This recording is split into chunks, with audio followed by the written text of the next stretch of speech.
What is up, everybody? This is your boy, Teran Rodriguez, bringing you another episode of Set Point. It is a beautiful Saturday afternoon, wherever you are, and I've got some volleyball news and recaps to go over, such as the Sweet 16 has now been trimmed down to the Elite 8.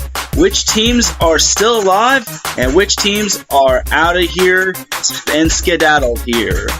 Also, we have some upsets that I didn't expect over in yesterday's games. I'll be getting into that shortly, and more importantly, I'll also be recapping the NIVC as well, because they deserve some love. They are in the semifinals, the Final Four, as most people like to call in certain college sports. You're listening to Set Point here on IE Sports Radio, your direct feed for all that is sports.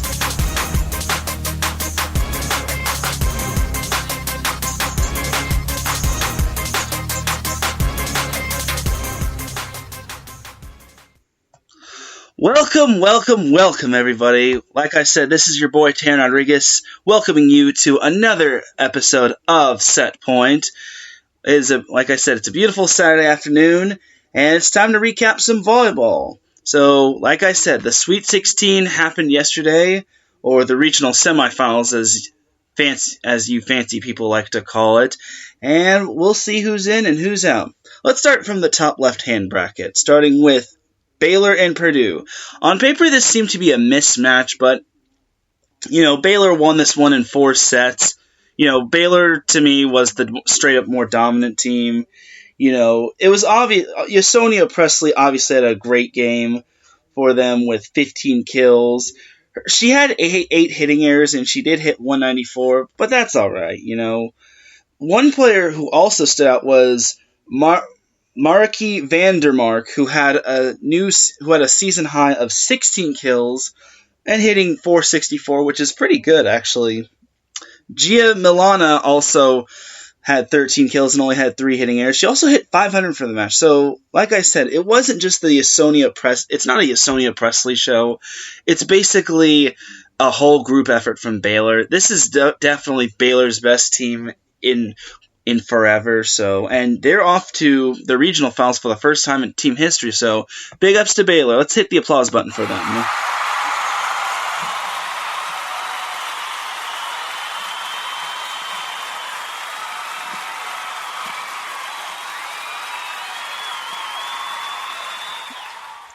As for Purdue, they knew what they were getting themselves into when facing Baylor. They're facing the number 1 seed, but I am impressed that they were able to take a set off them. But I think after winning that second set, they kind of ran out of gas and they kind of woke up the beast within Baylor. So overall, it was just it was to be expected, but Purdue gave him a battle. Caitlin Newton had 19 kills, hitting 205. She did have 10 hitting errors, but, Baylor, it was mainly because of Baylor's block being so tough to get down any kills. And, if they're not getting blocks, they're pressurizing Moeller to hit it out or hit it above the block. So there's that. She was the only player for the Boilermakers who was in double digits. No other player was in double digits or I'm sorry, not Blake Moeller, Caitlin Newton. Yeah, she had 19 kills and 10 hitting errors. But still, Baylor's block made it so much tougher for Newton to get it over. If they weren't blocking the ball, they were forcing her to hit it out.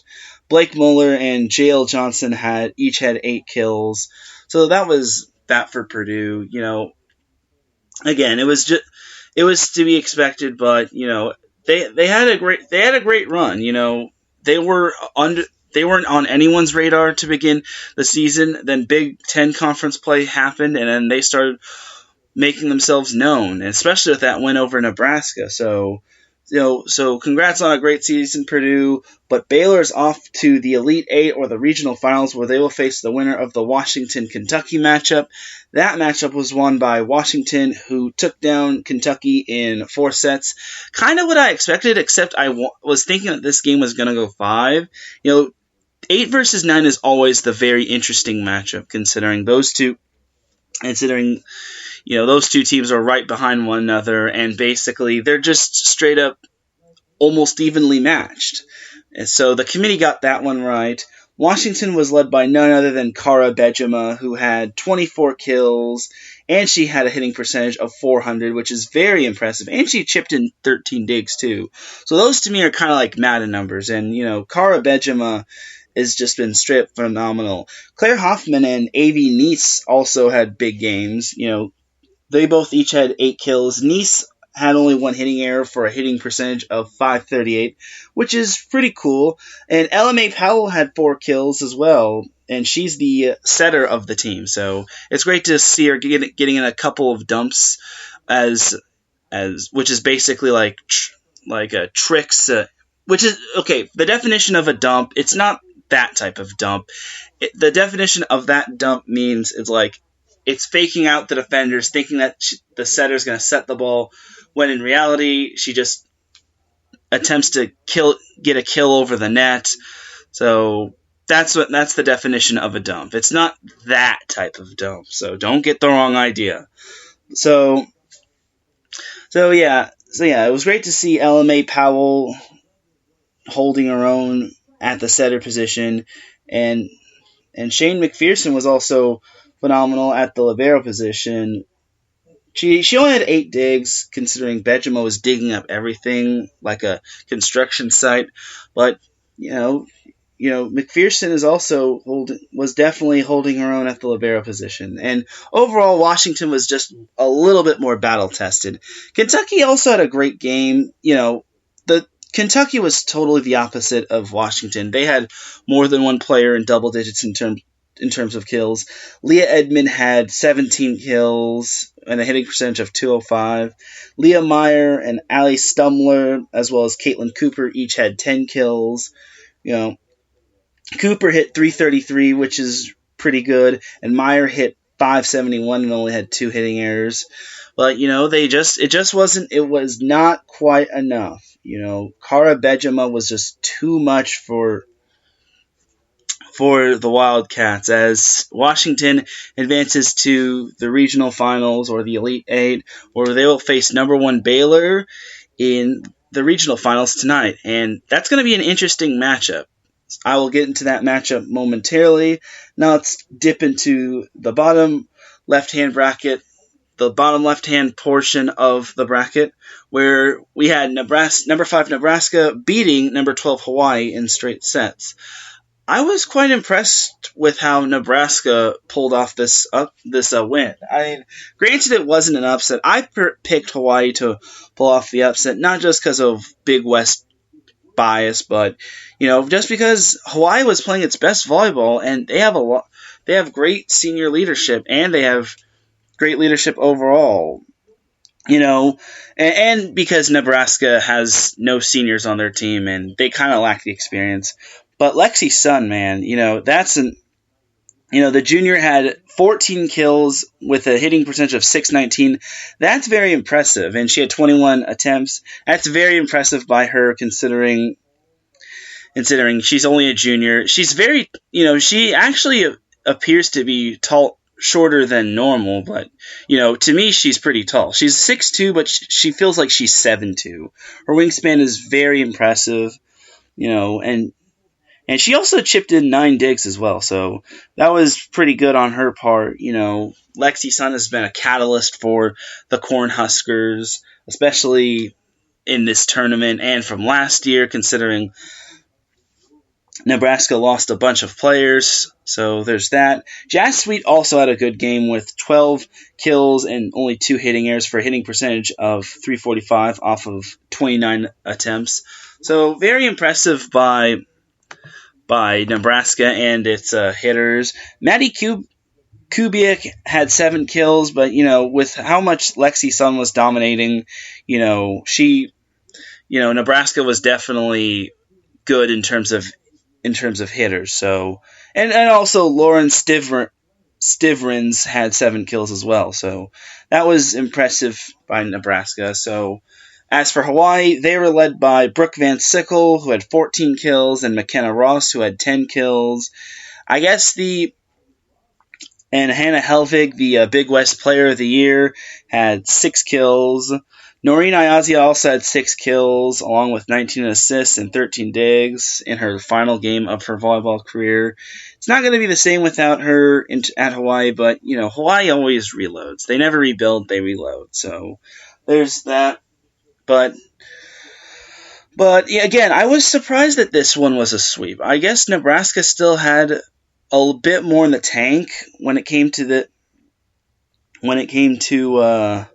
this matchup. The thing that kind of swung the momentum to Nebraska was taking the first set, where they won the first set 29-27 off of a hitting error. So that's and Hawaii also had a set point, 2 set points, and then where they unfortunately couldn't take advantage of. But that was, in a set like that, you have to convert your set points. And, especially on the big stage, but it's tough to win at Nebraska. Nebraska has a bunch of dedicated and passionate volleyball fans. So overall, it's tough. Losing that first set is what killed Hawaii's momentum. And losing a close set in set 2 also kind of hurt them. Losing 25-20 also hurt Hawaii as well. So, and against a team like Nebraska, which has postseason experience, they don't have the senior leadership. They don't have the seniors like last year. But honestly, Nebraska is still Nebraska. They didn't make it all the way to the final for nothing. So, very impressive by the Cornhuskers. Nebraska will face the winner of Texas A&M and Wisconsin, which Wisconsin won yesterday. This wasn't overly much of a surprise. Wisconsin is just too good, man. Molly Haggerty and Dana Redke both were dominant. Dana Redke also had 0 hitting errors and she hit 667 off of 21 attempts. So that's very impressive. Molly Haggerty had 12 kills. She hit 259, which isn't too bad. She had 5 hitting errors, but, it's still an impressive feat. Grace Loberg had 10 kills and 0 hitting errors and 25 attempts, hitting 400. Again, which is also impressive, as, Wisconsin was they were just too much for A&M. The first 2 sets weren't overly impressive. Weren't overly impressive. It was just one-sided for the most part.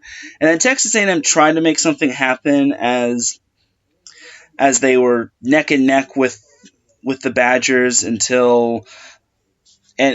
was neck and neck in the late parts of set 3 until Wisconsin basically put the match away from a kill from Dana Redke, and that was pretty much that. Unfortunately, the season came to an end for Texas A&M.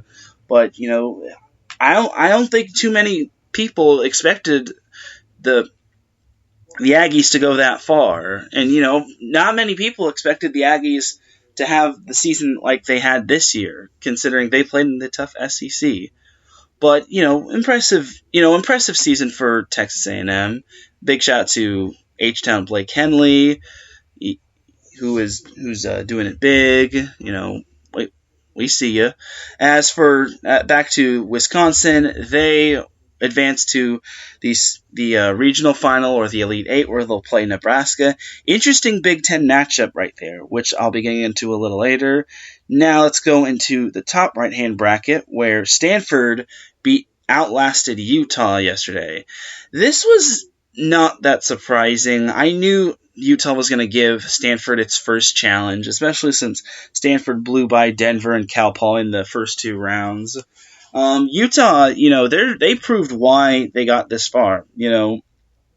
Utah had been battle-tested in the first 2 matches, beating an impressive Illinois team in 5 sets. Illinois comes from the Big Ten, and that despite not being as good as they were last year, Illinois still had some scrappiness in them. And then Utah took down BYU in the second round, which was basically the Holy War Part 2. And, Utah, they gave Stanford a battle. They were down 2. They took the first set quite closely, and then Stanford got back on track by taking sets 2 and 3. Then set 4, Utah just straight up dominated. They took that fourth set 25-12. I think those 12 points are the lowest Stanford has scored this season. And then the fifth set was back and forth. Stanford had the lead for the most part. Utah tried to make it a match, but unfortunately, Stanford just pulled away. They got some great hitting from Catherine Plummer, who led the Cardinal in kills with 29 kills and hitting 389. I don't even care if she had 8 hitting errors. She had 29 kills and hit that high of a hitting percentage. That's pretty impressive by her. So, and she also chipped in 10 digs. A lot of players had 10 plus digs, such as Megan McClure, who had 11 digs. Kate Formico had 11 digs. Morgan Hens, the libero for Stanford, had 23 digs. So very impressive by her. Audrina Fitzmaurice had 10 kills for Stanford, and Madeline Gates had 8 kills. But it was mainly just the Catherine Plummer show. When Catherine Plummer gets on a roll, she's tough to stop. Utah can only contain Catherine Plummer for only a little while. But until Catherine Plummer just straight up pierced through the block with her thunderous kills. As for Utah, Danny Drews led the Utes with 18 kills, and Kenzie Korber and Berkeley Oblad each had 12 kills. Zoe Wetherington chipped in 10 kills as well. Impressive hitting from Korber, who hit 323, as well as Oblad, who hit 304. Korber only had 2 hitting errors, which is very impressive. And I'm probably going to butcher this setter's name. Skaaina Torres had 46 assists, which, when you're the setter, you're going to have a hot, and you're going 5 sets. Your assist will be very high. So good stuff from Torres. And good effort by Utah. It just wasn't enough, though, because Stanford is just Stanford. They're just straight up a force to be reckoned with. But Utah proved that Stanford is not as invincible as most people thought they were. So there's that, and Stanford will advance to the regional final, where they will face the winner of Penn State and Cincinnati. And that just so happened to be Penn State, outlasting Cincinnati in 5 sets. So Penn State, they've been here, done that. They've had such great hitters in the past, and Joni Parker, they got some really good. It wasn't just one player. All their hitters got a great game from them. Joni Parker had 17 kills and she hit 341. Only having 3 hitting errors as well. Serena Gray had 14 kills and no hitting errors, and she hit 700. Tori Gorell had 15 kills, 1 hitting error, and she hit 519 for the match. Very impressive. Very, very impressive. And even Kendall White got a kill at the libero position. We rarely get to see Kendall White getting a kill, but that's awesome when a libero gets a kill. So overall, it was just a great game from Penn State, though they didn't look as dominant as most people thought they were. They dropped 2 out of the 3 first sets. They dropped set 1 and set 3, and suddenly they were down 2-1, and everyone was thinking, is Cincinnati just going to be the team of destiny where they upset another seeded team? Well, no, they weren't, because Penn State was able to take it to Cincinnati in the 4th set, and they were able to take the 5th set as well. As for Cincinnati, they were led by Jordan Thompson, who had 30 kills, and she hit 282. Pretty impressive by her. Not bad. She took 71 swings, which is her arm's probably hurting right now. And Cincinnati also got a good contribution from Maria Mallon, who had 19 kills. So that was impressive by her, too. So overall, I knew Penn State was going to win, considering it's tough to beat Penn State in the postseason. You have to have a really good team, or your team has to be named Stanford or Texas or something like that, or Nebraska, in order to take down Penn State. But Penn State, man, they're on one, and they're moving on to the regional final where they will play Stanford. That's going to be a very good matchup right there. But I'll get into that a little later. Now let's get into the bottom right-hand bracket, where this bracket was also banana loopies, where Minnesota outlasted Florida in 5 sets. So now Minnesota, I knew was going to get a tough matchup from Florida, because Florida plays hard. They didn't get all this way for nothing. So Florida took two out of the first 3 sets.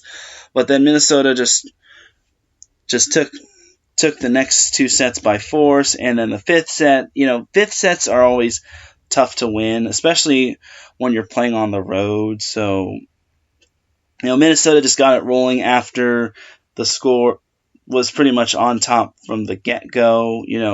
They hit their stride after they fell behind 3-2 in that first set, or in the 5th set. They were down 3. Minnesota was down 3-2, and then they scored the next 6 points. So suddenly they're up 8-3 at the side change, and Florida was trying to get it together, but it was just too late, man. It was too little, too late. They did get it to as close as 13-10 in the 5th set, but it just wasn't enough, as Minnesota, being the talented team that they are, coming from the Big Ten, took down Florida in 5 sets, as I imagined. Not bad at all from the Golden Gophers, as they'll advance to the regional finals.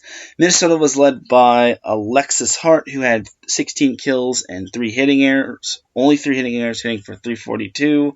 Reagan Pittman had 14 kills and 3 hitting errors, hitting .458. And then Adana Rollins had 15 kills and hit .250, which was also pretty good. So great contributions from Minnesota. Thayer Hall, who didn't play in the round of 32 matchup, had 17 kills. It was great to see her back on the court. Rachel Kramer, who played in her final game as a Gator, who was pretty emotional after the game, as most players are, had 15 kills and only 3 hitting errors. She was very impressive for Florida that game, and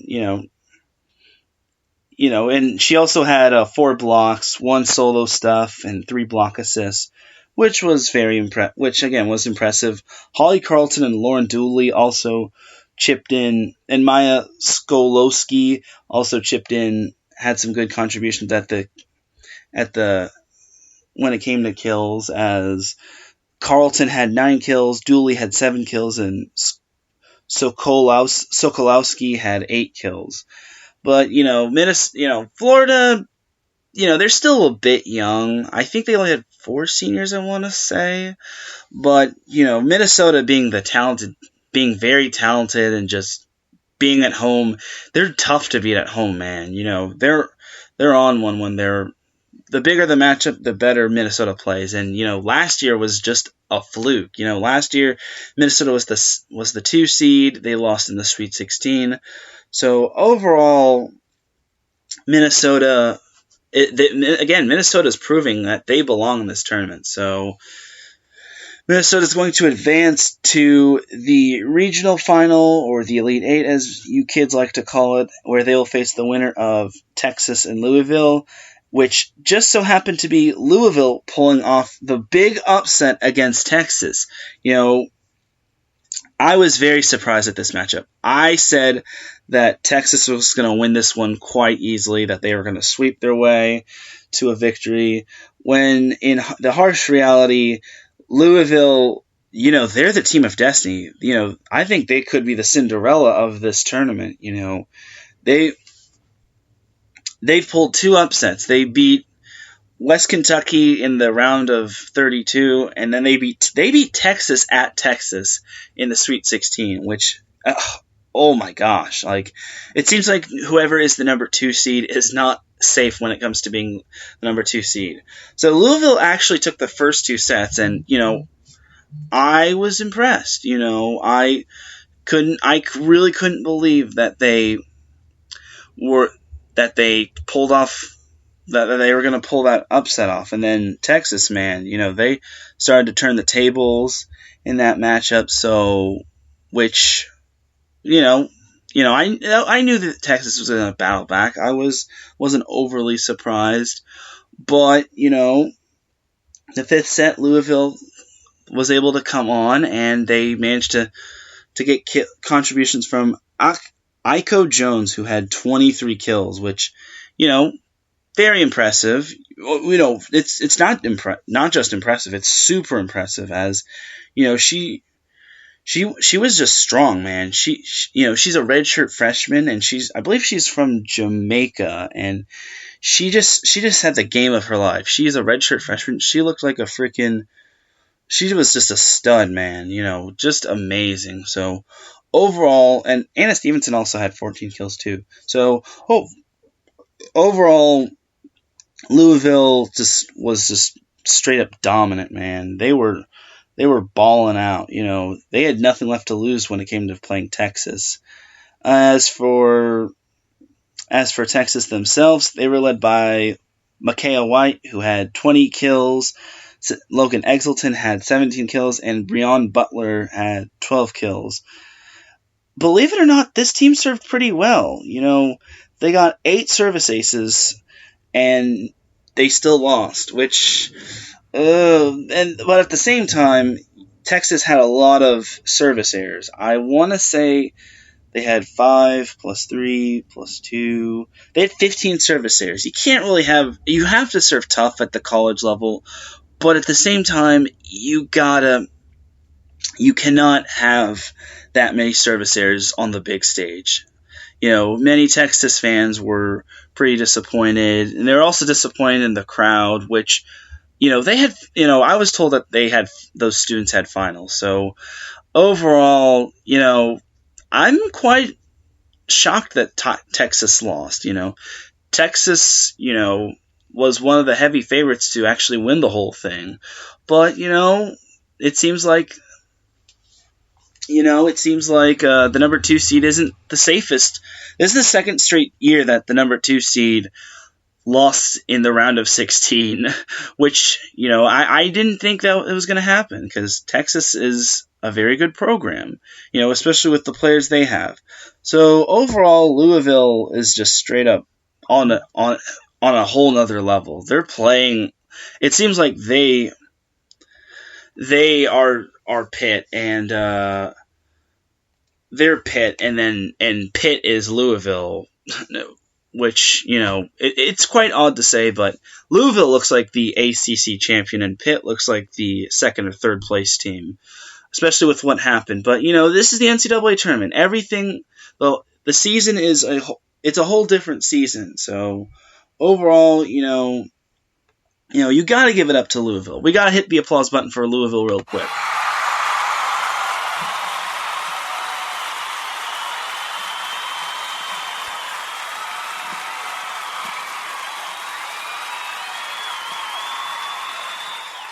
Especially for Iko Jones, who had 23 kills and only 5 hitting errors. She had the game of her life.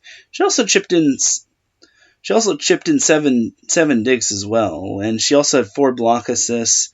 So she contributed to 26 of Louisville's overall points, which, again, it's impressive, as Louisville will advance to the Elite 8 or the regional final, where they will play Minnesota at Texas in the regional final, which, it's very impressive. So congratulations first, let's give a round of applause to the 8 teams that lost in the Sweet 16. Congratulations on a great season.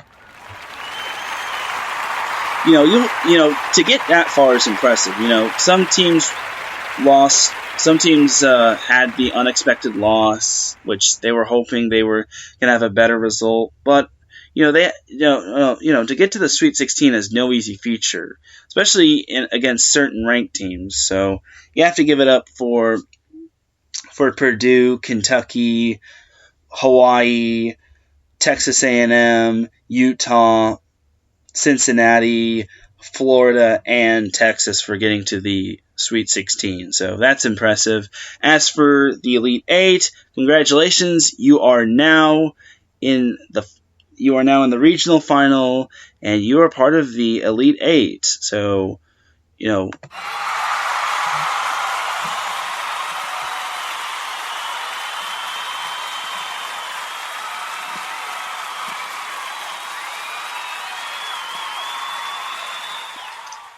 it's very impressive. Yeah, it's very impressive of what these teams have done. That because to get to the quarterfinals or the Elite Eight or the regional finals is not an easy feature. You have to play some pretty flawless volleyball to get to that point. And for some teams, to get to the Elite Eight, it's pretty tough.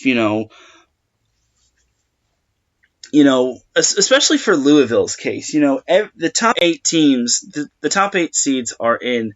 Actually, no, not the top 8 seeds. The 7 out of the remaining 8 teams, only 7 teams are ranked, and to be ranked and still be alive is very fortunate. Because sometimes upsets happen. Louisville is that team that caught fire after they mowed down their first opponent, and then they took down their second opponent, and then they kept the momentum going into the Sweet 16. They had nothing left to lose, so they said, let's just go out there and let's ball out. So overall, I've been quite impressed with the tournament this year. I think not too many upsets, but quite a bit of shockers. Overall, this is what NCAA sports is all about. Anything can happen at this point. So there's that. Now let's get into the previews of the Elite 8 matches, or the regional final, as you kids like to call it.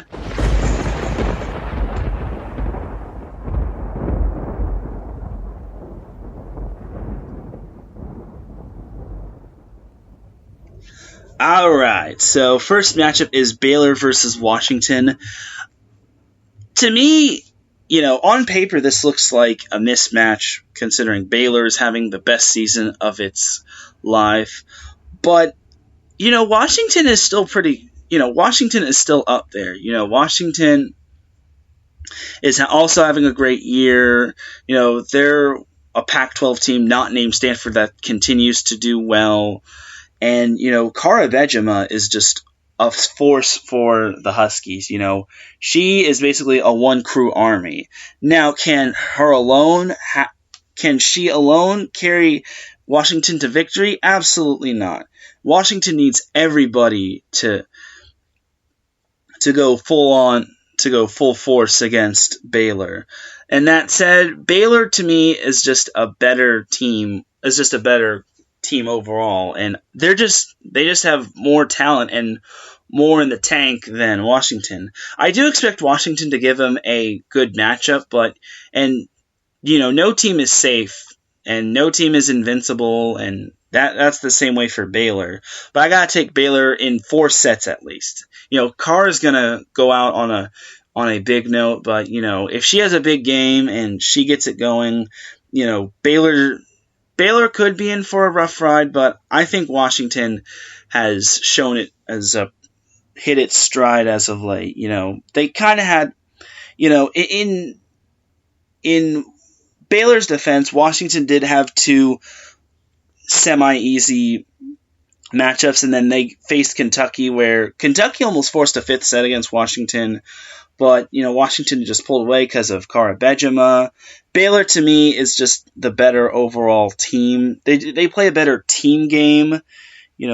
Baylor has Ysonia Presley, and Marieke Vandermark has had a great postseason, as well as Gia Milana. And it's not just those players, it's other players like Cara McGee, Shelly Stafford is up there, and Tara Wolf also does well for the Bears. So I got Baylor winning this one in 4 sets. So now let's get into Nebraska versus Wisconsin. Big Ten matchup right here. And it's the second meeting between these two teams. Now, I'm a firm believer of anything can happen, but it's tough to predict this one. Wisconsin, when they faced Nebraska this year, they won the first one in 4 sets. Those 4 sets were tightly contested. Then the second time around, Wisconsin just straight up mowed down Nebraska. Wisconsin mowed down Nebraska in straight sets. Their fans even got to leave with Diet Pepsi or Pepsi Zero. Something like that. I'm a Pepsi guy myself, but, overall, Wisconsin has done a really good job in this tournament. Now, they're going to get their biggest challenge of the season facing Nebraska, their Big Ten nemesis. And while Nebraska doesn't have the senior leadership that it had last year, they could give Wisconsin a great matchup. However, I think Wisconsin is just going to barely pull this one out in 5. Because let me tell you, 4 versus 5 is so unpredictable. It's so unpredictable when it comes to the NCAA tournament, and especially when it comes to two teams from the same conference. You can't really predict what Wisconsin and Nebraska is going to do, because one game it's like one team could have the worst game of its life, and then the other team could have the best game of its life, and vice versa. These two teams are both battle tested. Wisconsin started hitting its strides, especially in Big Ten conference play. They only had one little slip up, one bad loss in Big Ten conference play, and that was to Ohio State, which didn't even make the NCAA tournament or the NIVC. But I got Wisconsin beating Nebraska in 5 sets. But don't be surprised if Nebraska wins, considering, Maddie Kubiak and Lexi Sun are just straight up beasts for Nebraska. And, they're young, but they're tenacious and ferocious. So now let's move on to Stanford versus Penn State, 2 of the most premier teams in the NCAA when it comes to women's volleyball. I believe Stanford has won 8 national titles in women's volleyball, and Penn State has won 7.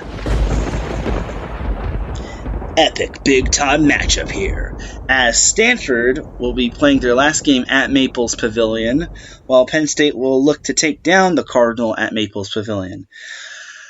To me, this one kind of has Stanford written all over it. I've got to say Stanford in 4 sets. Nothing against Penn State, but I think Stanford still has a lot to prove, and they want to prove themselves as champions, and they have momentum. They definitely are coming off of a big win over a great conference foe being Utah. Penn State also had to go 5 with Cincinnati, but Cincinnati is much better than their seeding showed, especially since they played in the American Conference with teams like SMU and UCF. So overall, I think Stanford, they got their bases loaded, and I'm not referring to baseball. Stanford to me has a lot of options offensively, such as it's not just Catherine Plummer, it's other players like Audrina Fitzmaurice, Megan McClure, Madeline Gates, even their freshmen like Kendall Kipp is just straight up making big plays, and Jenna Gray continues to run the offense to perfection for the Cardinal, and their defense is also pretty good too. I think that team digs the ball really well. So overall, this to me has Stanford written all over it, and I can't go against Stanford. I gotta go with Stanford in no less than 4 sets. I don't see Stanford sweeping Penn State, but I just see them they won't have a difficult time against Penn State as they did with Utah. Utah knew what to expect from Stanford, considering they played them twice this season in Pac-12 conference play. But I just think Stanford's they're they're out to prove that last year was no fluke. Winning the NCAA tournament was no fluke. So there's that. And then the last regional final matchup is number 7 Minnesota against Louisville, aka the Team of Destiny, as I call them.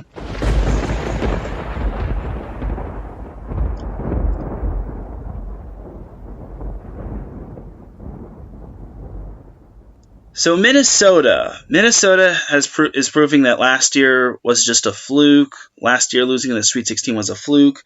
Louisville, on the other hand, is proving that they belong in the tournament and that their past 2 upsets were not flukes. So overall, this one's tough to pick.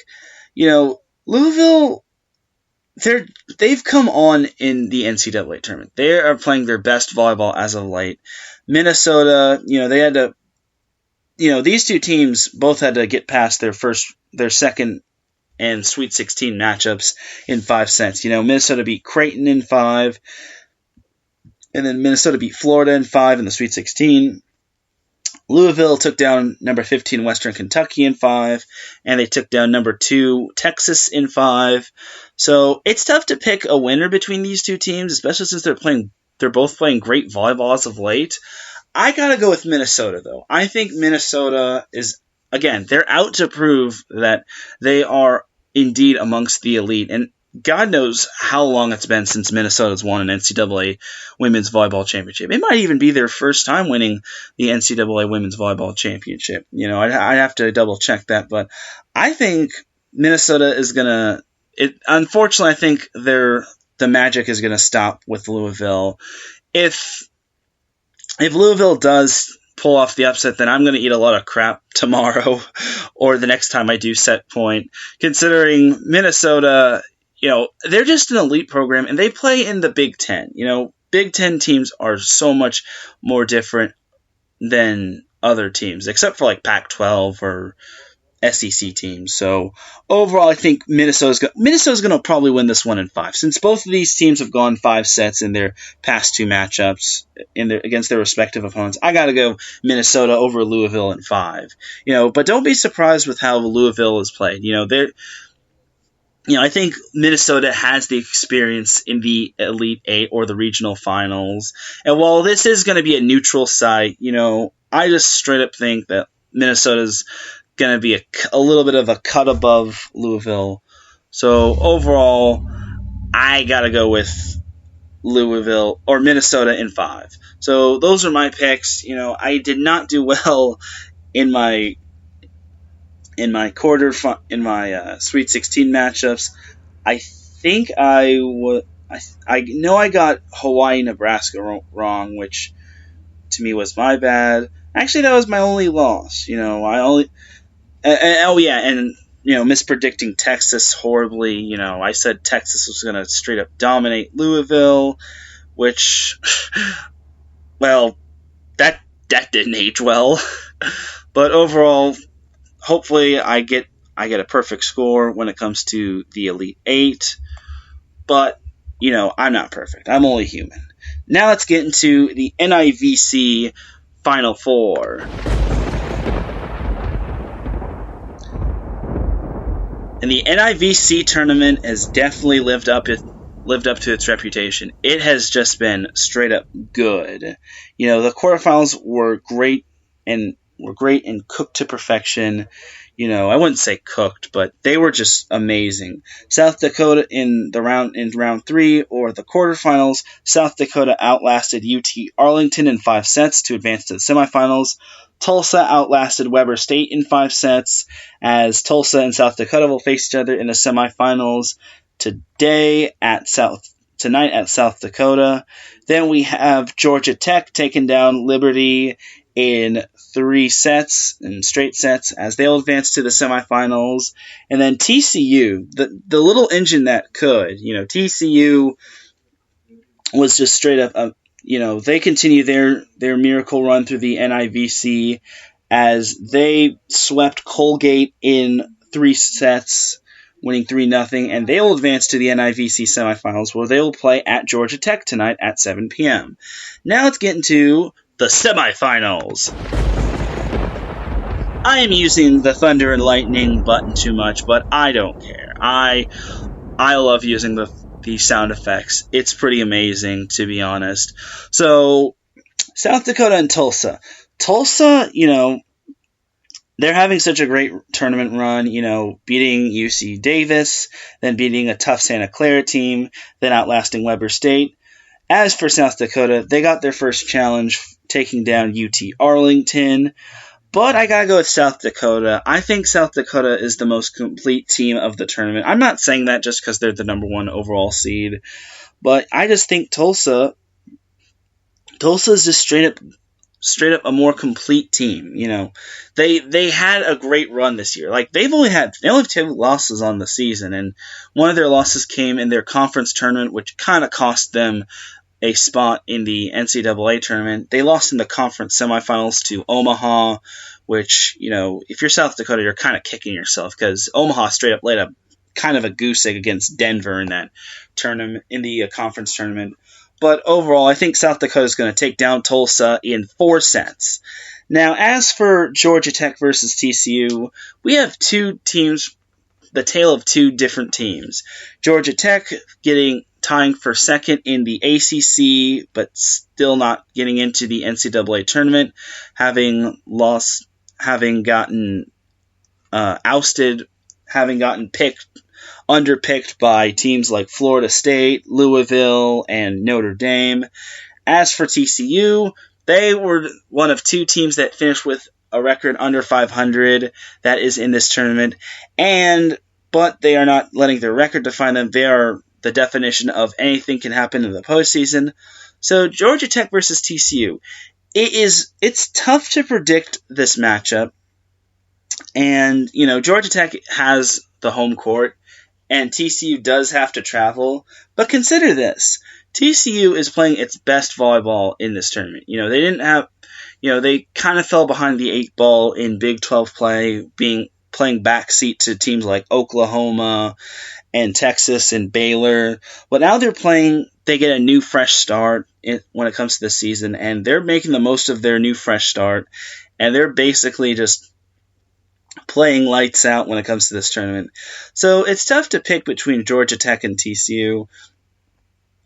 But for me, I gotta go with Georgia Tech. I think the TCU Magic's gonna run out just barely. I think Georgia Tech's gonna win in 5 sets over TCU. It would be cool to see a team that didn't even have 10 wins going into this tournament make it all the way to the NIVC finals. But I just think Georgia Tech is just too much, man. They're just too good. And, being battle-tested in the ACC really helps with facing teams like Florida State and Pitt and and Boston College, which also made the NIVC, as well as Florida State and Louisville. So I got Georgia Tech taking down TCU in 5 sets tonight. So those are my picks for the NIVC. Now let's get into... We don't really have too many milestone alerts. We do have Kara Bejema, who is now the new University of Washington single-season kill leader, and she's probably going to have... she had 574 plus kills on the season this year, and I know that number is going to continue to grow, considering, especially if Washington somehow advances to the semifinals, which could happen. Washington is definitely a good team, and they're not to be messed around with. So overall, Kara Bejema continues to grow, and she being a senior, she definitely wants to go out on a big note, and the sky's the limit for her and for Washington. So if she has a big game, like I said, if she has a big game tonight against Baylor can forget about going to the Final Four. So that pretty much is it in regards to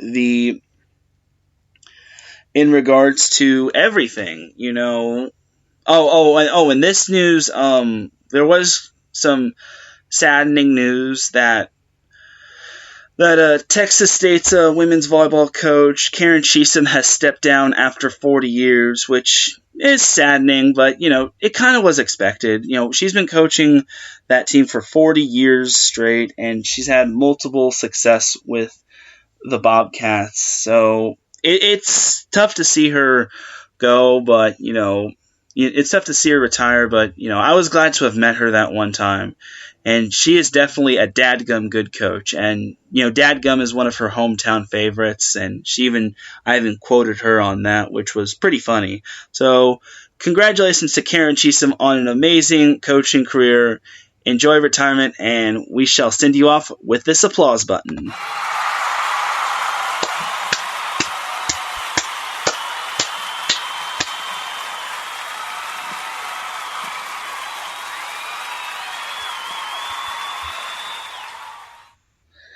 And that's going to be that.